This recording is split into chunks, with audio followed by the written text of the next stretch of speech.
I like to go for long walks. Walks that cleanse the lungs and cleanse the spirit.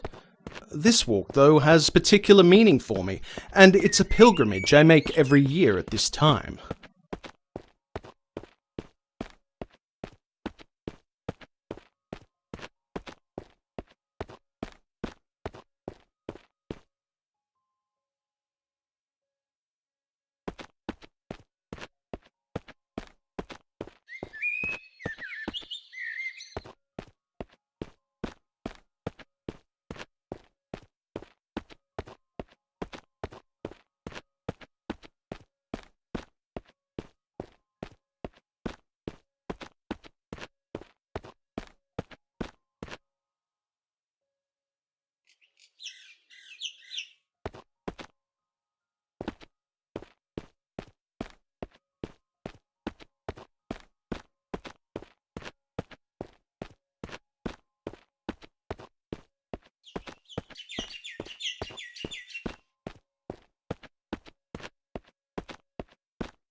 I can remember every detail of my wife's appearance, even though she's been gone for nearly 10 years. I remember how her cheekbones would rise when she smiled. I remember her long, raven black hair flowing down her back like a shiny waterfall. I also remember how she looked without hair.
She was still beautiful, and she could still smile, but not as often as she used to. The sickness came and went quickly enough, but when it went, it took her with it. I was only 31 years old at the time. She, 33. Our daughter, Emily, had only recently turned 6.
It's hard enough for a parent to raise a young child on their own, doubly so when the child is of the opposite gender. Yet that's precisely the predicament I found myself in when Cassandra died.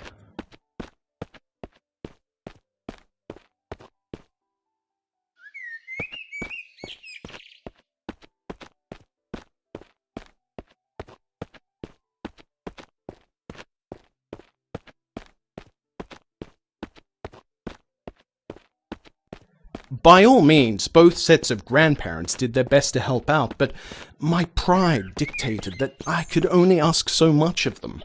I needed to prove to everyone, not least of all myself, that I could do this. I had no desire to be the all but absent father that my own had been, and endeavoured to spend as much time as I could caring for my daughter in the most direct way possible. I won't deny that the odd drink came in handy during this early period, but it was yet to become a problem.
Much greater challenges in the early days were the ones that people would think almost trivial.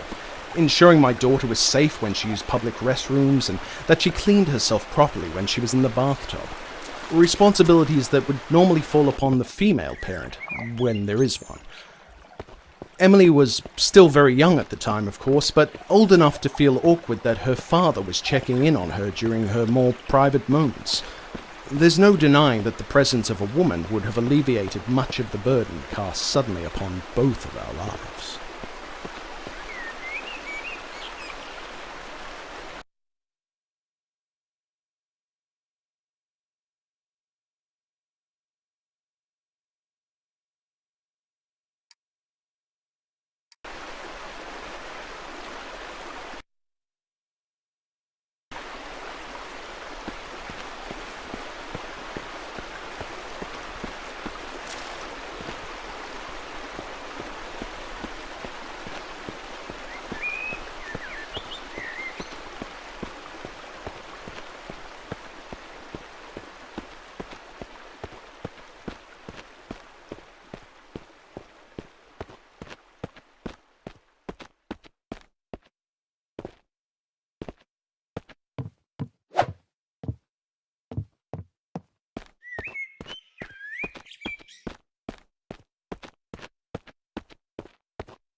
It's not like I didn't try to meet other women after Cassandra's passing. I even went on the odd date, but, well, between my teaching job and my responsibilities as a single parent, it was hard to not only find the time, but to find someone to babysit for the evening, without calling upon the goodwill of the grandparents yet again. Most of all, though, it was impossible to find someone to fill the yawning void that Cassandra had left in her wake.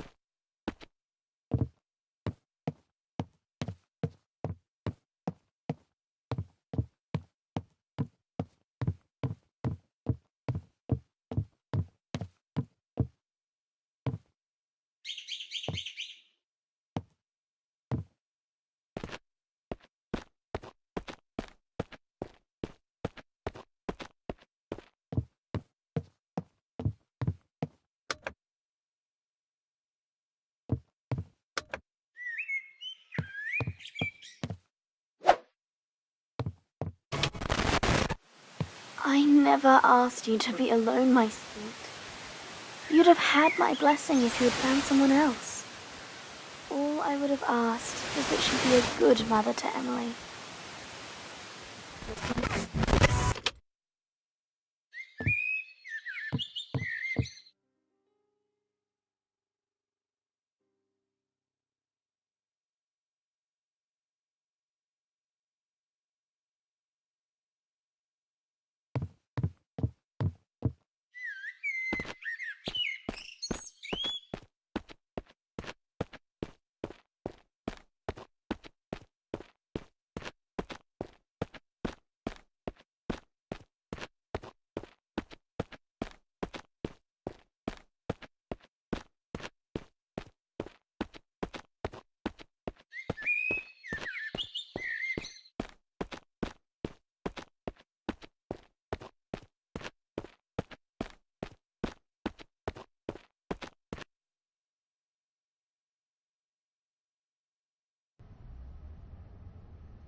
Ah, yes, I remember this evening. My wife left a note for me with a friend of ours who worked at a place called Danny's Cafe. She always did like her little games.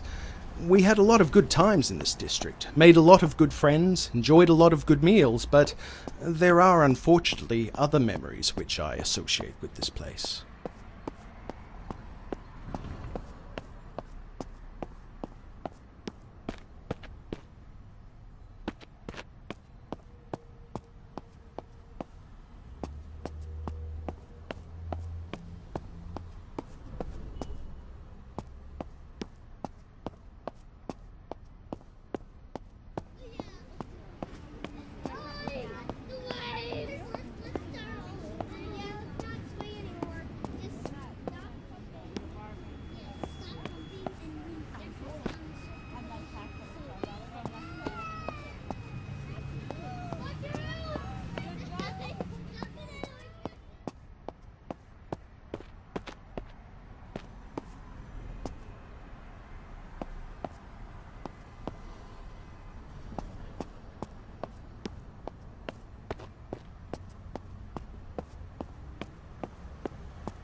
The note says, "Dearest, come meet me at O'Doyle's at 6:30.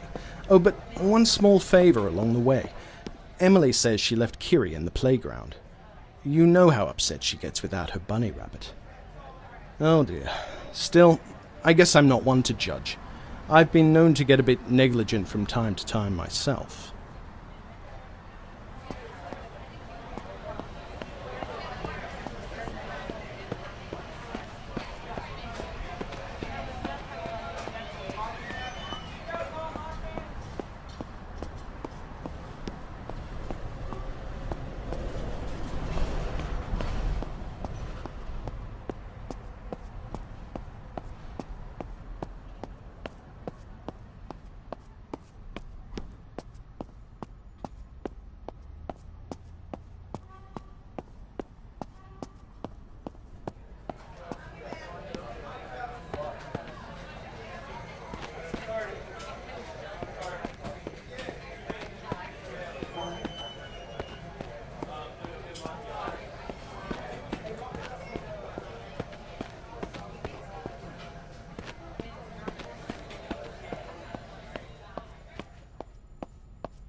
That's one errand run. Next stop, O'Doyle's.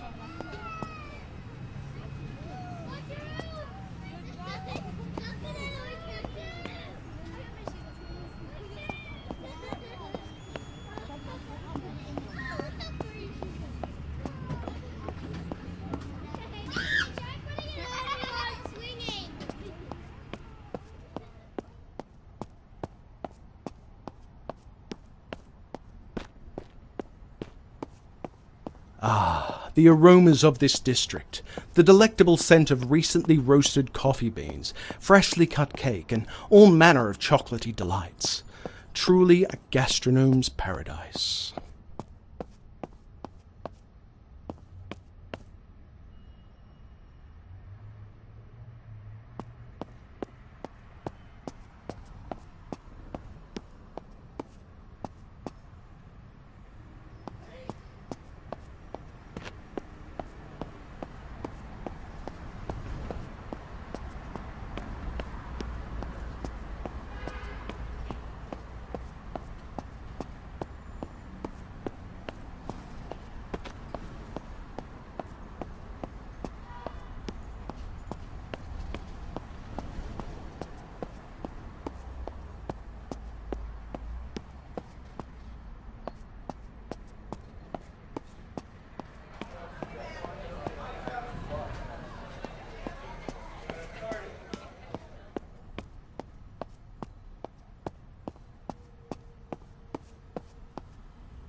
The last time Cassandra asked me to meet her here at night, it was to tell me she was pregnant. I wonder what the big news will be this time.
Somehow, teaching children of early high school age had done little to prepare me for the task of raising a child not many years younger. She still had an innocence at her age, while the scamps that I taught, I'm being a bit harsh of course, but, well, the students that I taught were in the process of growing up very quickly. A little too quickly, some of them.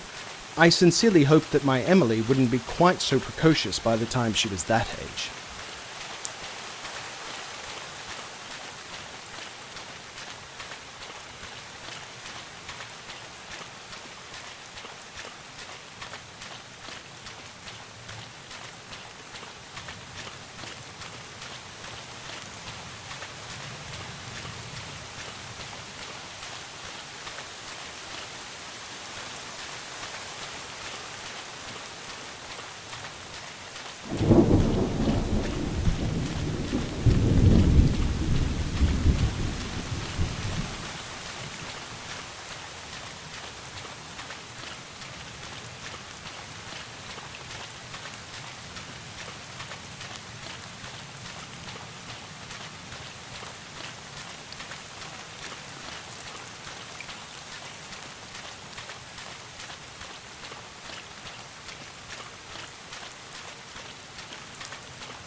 I enjoyed taking my daughter on short trips, well away from the city. I didn't want her knowing nothing but schools and streets, which my own life almost seemed to consist of. I figured that she needed to breathe a bit of nature every once in a while, enjoy a bit of fresh air. It's one thing to civilize a child, but another to deny them their childhood altogether. We both seem to like the beach especially.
Emily loved the water. In another life, I believe she could have easily been a fish. Sometimes I even called her my little mermaid. She loved the sand too, and liked to build things with it. One day, I helped her make a fairy tale castle, and cast her, only in her mind of course, as a kind of mermaid Rapunzel, trapped in a tower far beneath the water, her long hair flowing with the whims of the waves.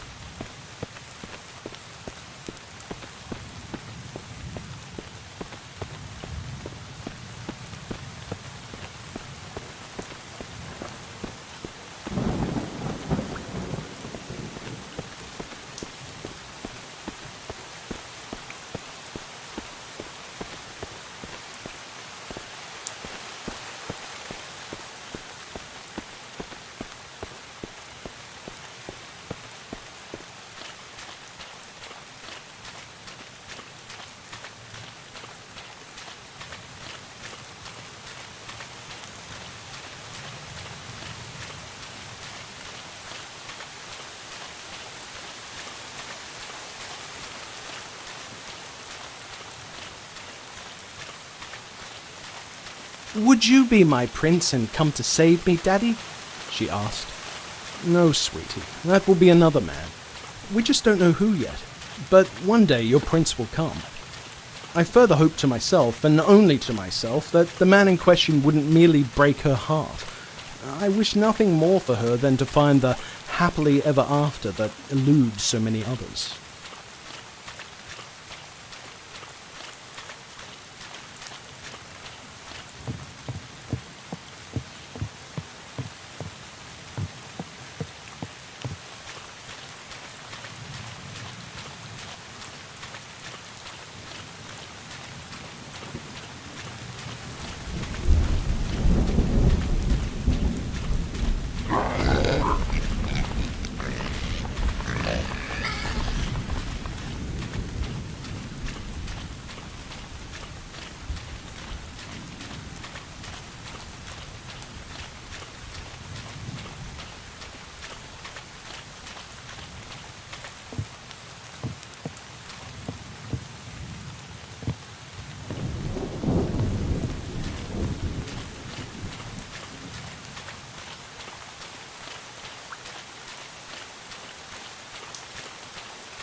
For a brief time, when Emily was 7 years old, I managed to get involved with another woman for all of 6 months.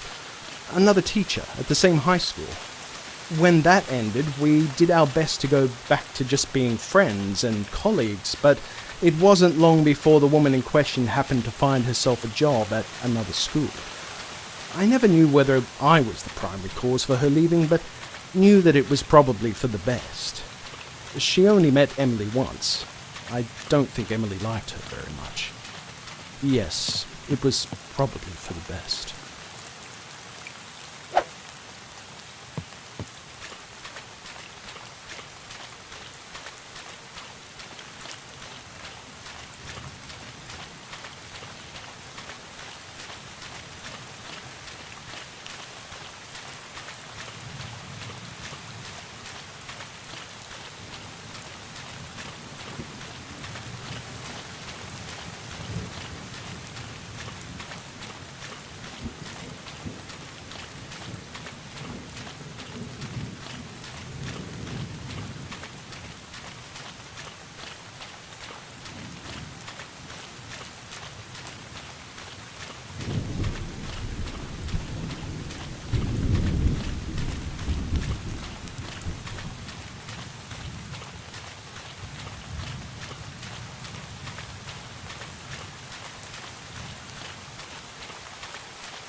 I know you always acted with Emily's best interests at heart, and mine when I was alive. You were a good husband, and a good father. Nobody's perfect.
Ah, memories. My wife and I used to come to this place to mess about, before we were actually husband and wife, of course. Her parents were a bit on the religious side, and, well, I'm not sure my parents would have appreciated us getting up to mischief in their house either. It wasn't glamorous, but at least we knew we could be alone here.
There was that one time, of course, when we were interrupted by the squatter. The poor old guy seemed a bit embarrassed by his discovery, truth be told. We quickly finished up our business and respectfully departed. During future visits, we made a point of keeping to the other end of the building, just in case.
Eventually, the place was condemned and torn down.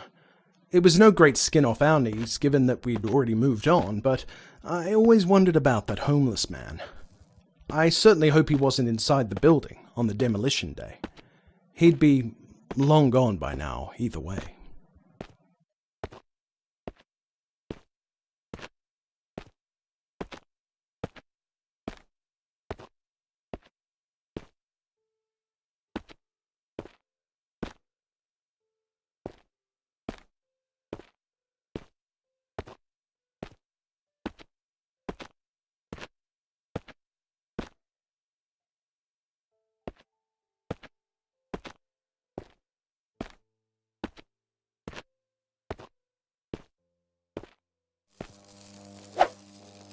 Ah, that's right. I'd completely forgotten that this was where we found Kiri, named him, and jokingly decided to keep him should we ever have a child together. Careful what you wish for.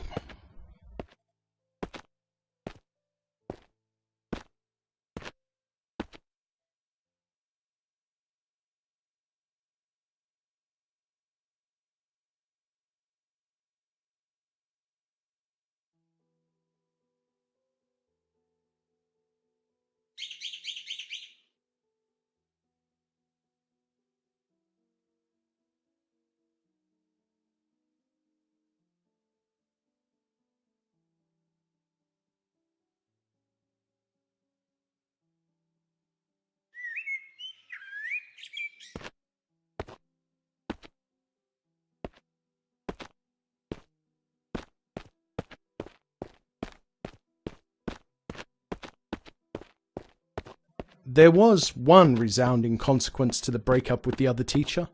Shortly afterwards, my drinking started to spiral out of control.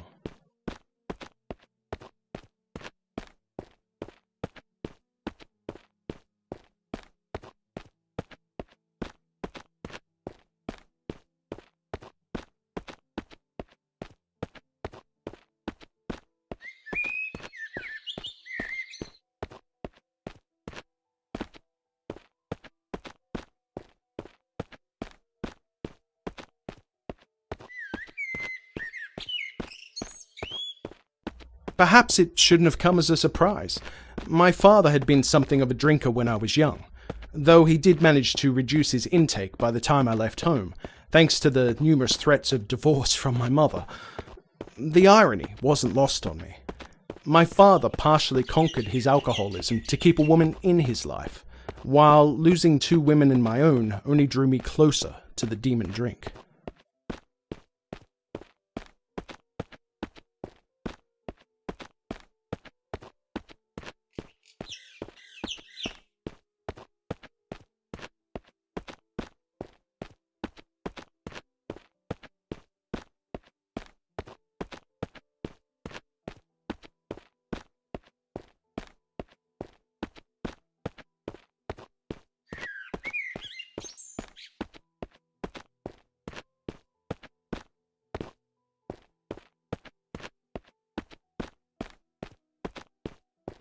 I never hit Emily.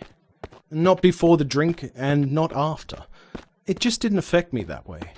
Alcohol didn't make me violent, it made me negligent.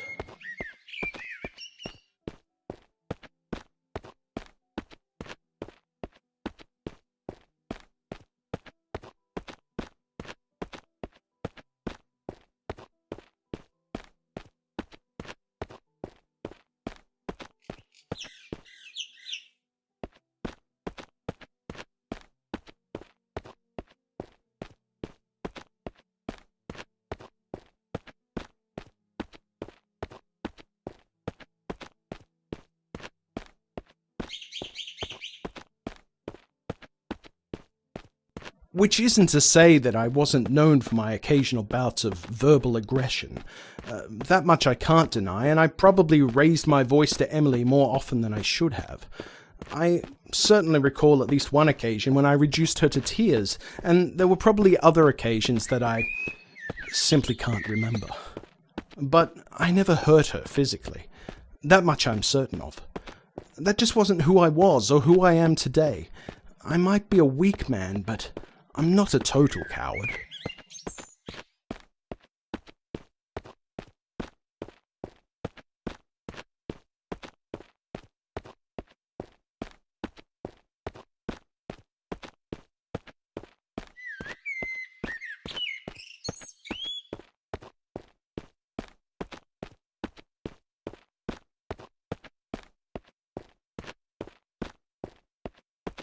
At first, my work wasn't affected, at least not noticeably.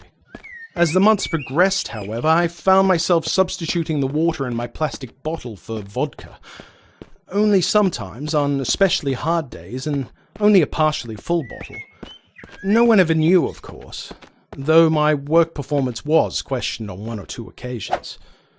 That said, my job was never in threat, at least for the first year or so. Then came the day of a certain small incident, and, well...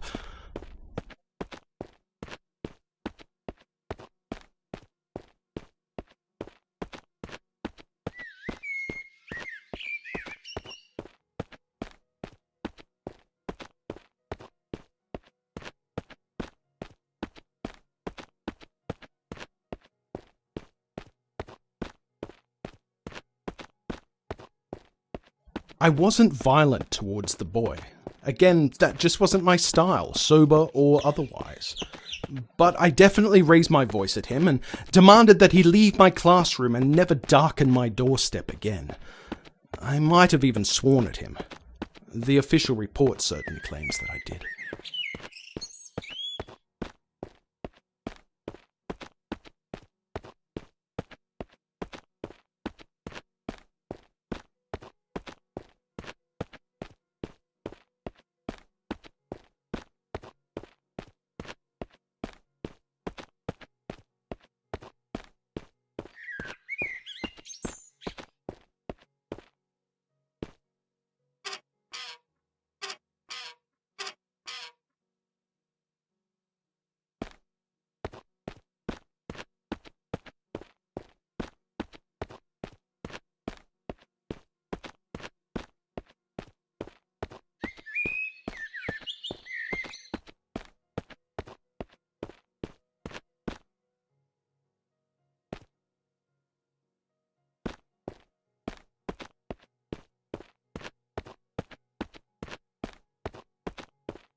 What can I say? His disruptive behaviour was difficult enough to tolerate, even when I was in a fitter state to endure such nonsense. But things were starting to deteriorate in my life generally, to the point where Emily's grandparents were starting to intervene a little, and I guess I took my frustrations out on him rather than her.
There's no denying that boy deserved my wrath more than my daughter.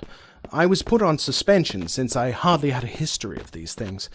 I'd been a good worker up to that point, I honestly had. Go sort yourself out, they said. I had every intention of doing just that.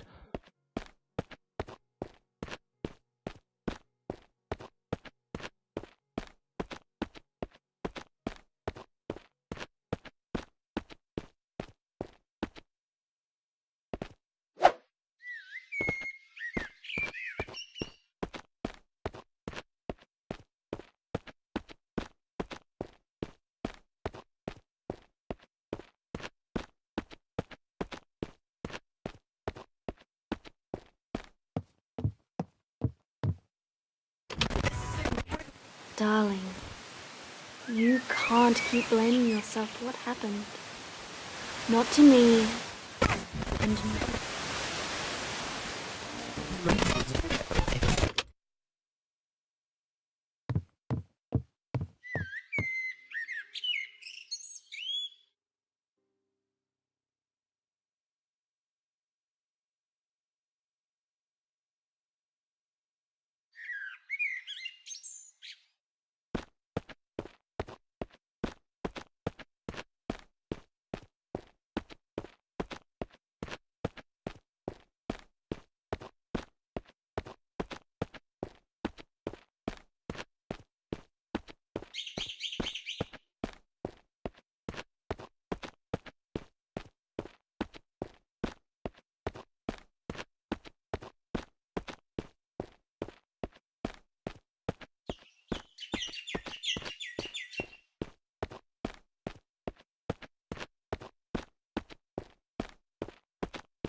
The path to recovery is never an easy one, and I wasn't convinced that cold turkey was my answer. It just sounded too convenient to me and seemed a surefire way to fall straight back off the wagon. I suspected that slowly weaning myself off the drink would reap more permanent rewards, and immediately set about reducing my intake. A fortnight later, it was still a daily habit, but at least that habit had shifted mostly to nights.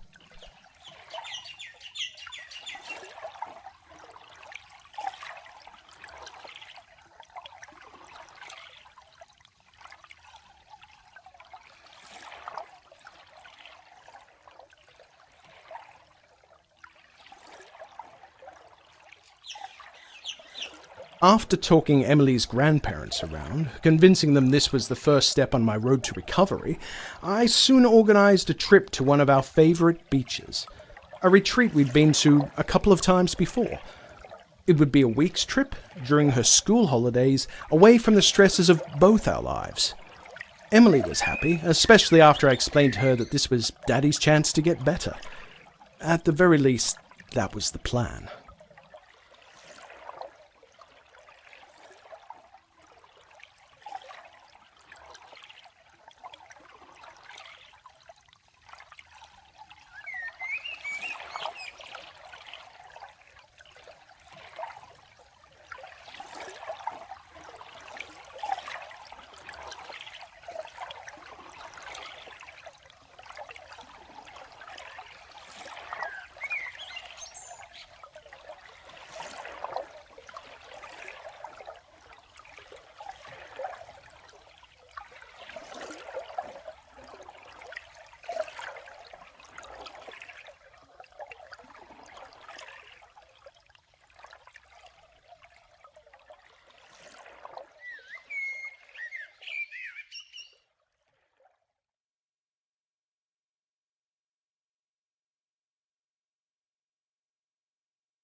I always tried to make holidays a thing in our little family unit, for the short time such a unit existed. I was more of a summery person, while my wife adored the snow. Perhaps it was her Russian roots. Our daughter was happy almost anywhere and everywhere, but there's no denying she felt the cold more than any of us.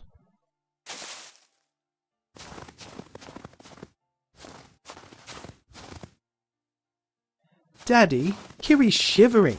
He needs more fire. We all knew, of course, that she was referring to herself and not the rabbit, but if that was her way of appearing courageous, we were willing to go along with it. I rugged up and left the two ladies in the log cabin in search of wood to feed the fireplace.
6 years.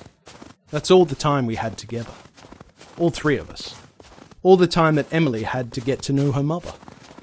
"Daddy, when will Mummy be coming home?" she asked, the day after Cassandra died.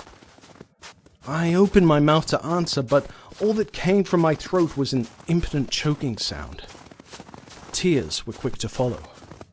Emily, brave little soul that she was, did her best to console me.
In the end, it was a children's book that helped Emily to fully comprehend what had happened to her mother. So the mummy dear got sick and there was nothing the other dears could do to help her? That's right, sweetie. We all have to pass on sooner or later. Your mother's time just came sooner than we expected.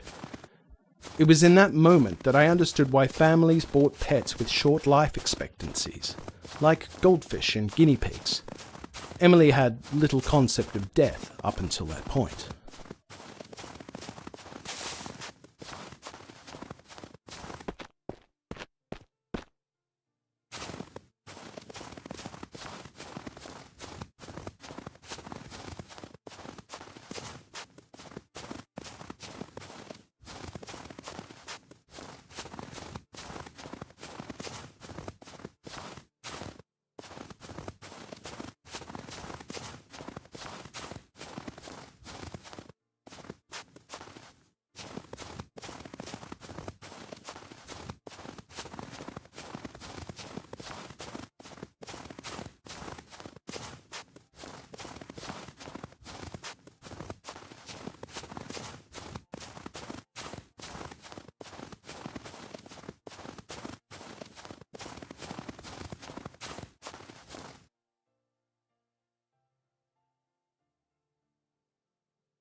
That should be enough wood for now. Time to head back to the cabin. I'm sure those two must be freezing by now. Could happily bear to get a bit warmer myself. Beaches are certainly more my speed, I'd say.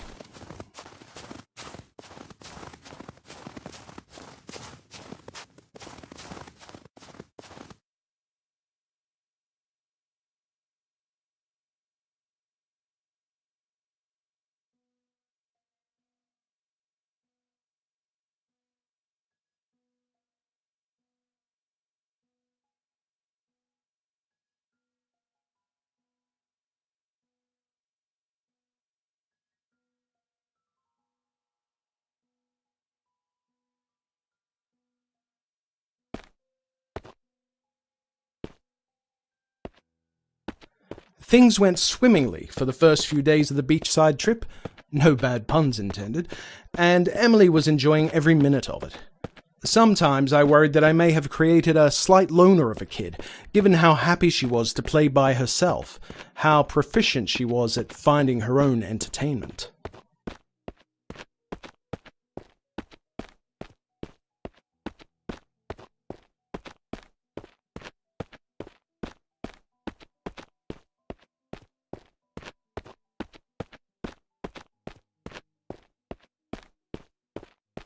This isn't to say that there weren't other children at the retreat with whom she was willing to briefly associate, but she didn't seem overly fussed if their parents had to take them home that same evening.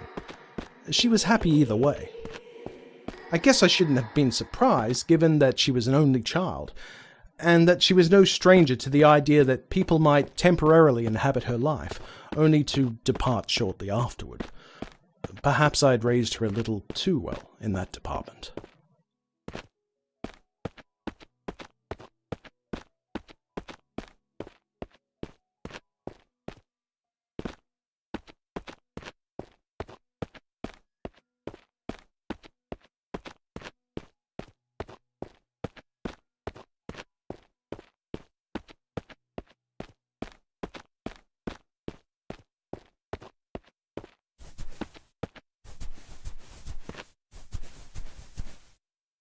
In the meantime, I was having my own version of a good time. Freed from the shackles of a more polite existence, I found little reason not to drink the days away, and the nights even more so. I know that wasn't the plan, but anyway.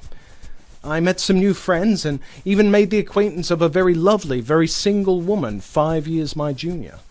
A woman so charming that even Emily seemed to take a slight shine to her. Things were definitely looking up. Then came the day of the tragedy.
In the early evening, 2 days after meeting the woman, I was enjoying her company and that of some fellow adults, while my daughter enjoyed the water mere meters away from us. I say mere meters, but she must have started to drift further out without my noticing. a fact hardly surprising given that my advanced state of inebriation limited my focus to one subject at a time, at best.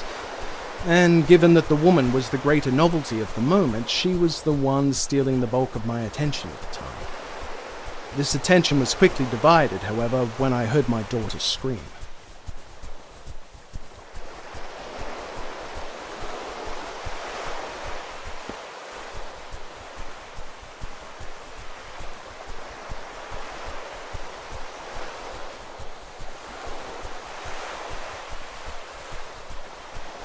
It's strange the sudden clarity one can experience, the moment one realizes that something they love is in danger. I leapt to my feet and caused all manner of calamity as I scrambled to free myself from the tiny maze of tables and chairs that surrounded us. Somewhere behind me, another man from our entourage was rushing to join me, but I was quicker to reach the waterside and wade frantically in, shouting my daughter's name.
I couldn't actually see her at first, then glimpses only of her hands and arms as they flailed above the water. All thoughts of my own current capacity to swim were tossed aside, and I launched myself into the ocean, fingers first. I'm not even sure if I was swimming in the correct direction the whole time, but my body knew it had to press on, irrespective. Something inside my burning brain told me that as long as I pushed myself forward, I could aid my daughter. By the mere fact of willing myself to be her savior, that was what I would somehow become.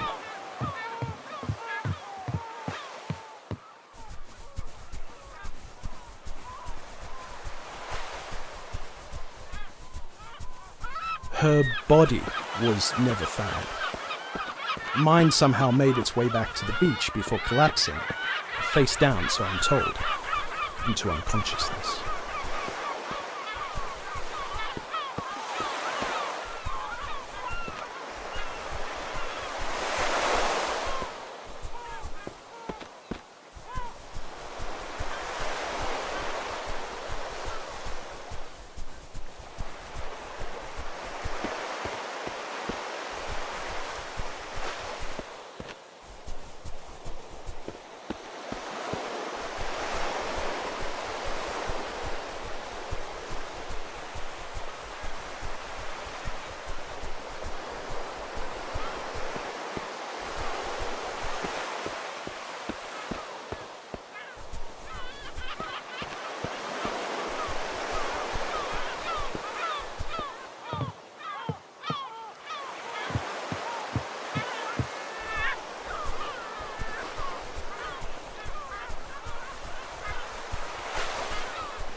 I cannot say with any confidence whether I could have saved anyone, sober or not. But I blame the drink nonetheless. And most of all, I blame myself. Who am I kidding? A bottle can't be blamed for its actions any more than a rifle can be. It was my weakness, my fault, and my fault alone that I became a man so wretched that he failed to notice his own daughter struggling with the evening tide. My last-minute delusions of heroism count for nothing. I simply was not there for my only child when she needed me the most.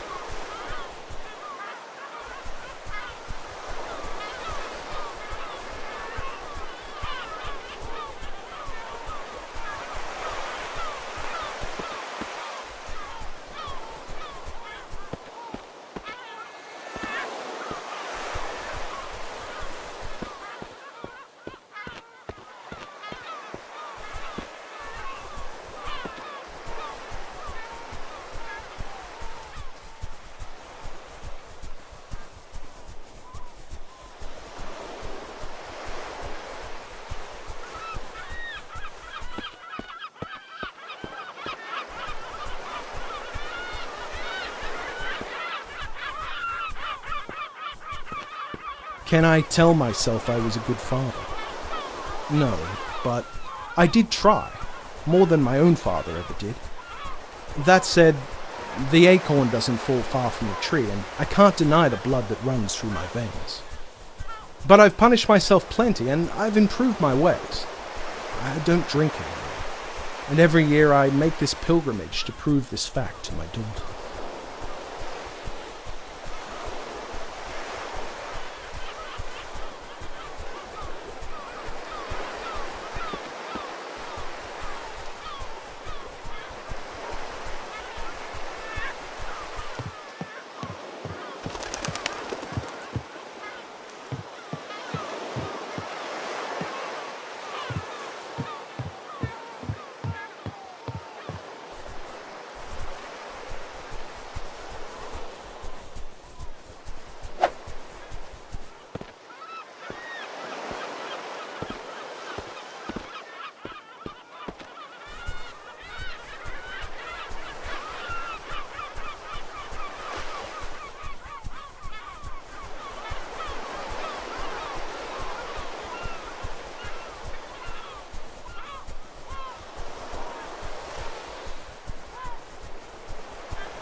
I've another dozen unopened bottles where that came from, so my penance is far from over. I'm slowly learning to forgive myself, and I can only ask you, Emily, to forgive me also. You were the most vivid reminder I had left of your mother, and now that you're both gone, well, let's just say that I keep to myself these days. It's better that way. All that I can do is be the best teacher that I can and give other people's children the best opportunities that life has to offer them. I'm so sorry I couldn't do that for you. Farewell, my little mermaid. Sleep peacefully. Daddy loves you.